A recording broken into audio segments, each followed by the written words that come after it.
Մահից մոտ 6 ժամ առաջ է Կապանի զորամասում կախված հայտնաբերված զինվորը 20-ամյա Արամայիսը խոսել հոր հետ։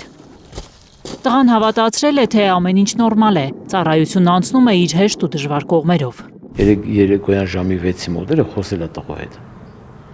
Ասել է, որ նորմալ է ջան, ծառայությունները դժվարություններ ունի, հեշտություններ ունի, ոչինչ։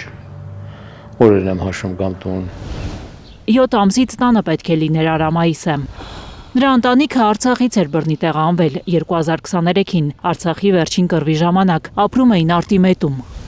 Շոկի մեջ են գյուղում, համայնքի ղեկավարը լսել է, որ դեպքի ժամին օրապահ է եղել Արամայիսը, նրա անշնչացած մարմինը հերթապահն է գտել։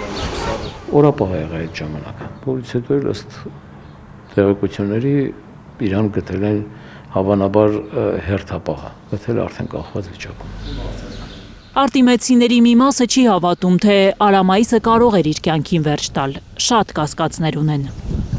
Հայս նոր լսա, այս բուժարանում էի, դե գյուղացի կար, ասեց ինչ որ իրա լսել ես տենց բան, ասի չէ, ասես բա ասում են կախել են, կախվել է, դե հավատալու չի որ կախվել է, տես բան։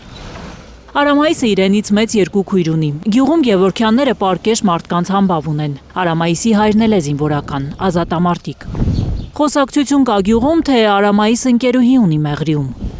Հենց այդ տղեն ջայ, խելոք, լսող, հասկացող ընտանիք։ Գնացել եմ մի ամիս, թե ինչքան 2 ամս առաջ բան, Սվիդանի։ Վայտե բանի կողմերն էր ասեց, Մեղրու։ Քննչական կոմիտեում քրեական վարույթ կա հարուցված զինծառայողին անզգուշությամբ ինքնասպանության հասցնելու հոդվածով։ Ըստ պաշտոնական տեղեկատվության այս տարի խաղաղ պայմաններում 6 զինծառայող է մահացել։ Իրավապաշտպանները 13 զինծառայողի մահվան մասին են հայտնում։ Գայանե Մովսիսյան, Հայկ Ավանեսյան, Միլենա Պողոսյան, Հայլուր։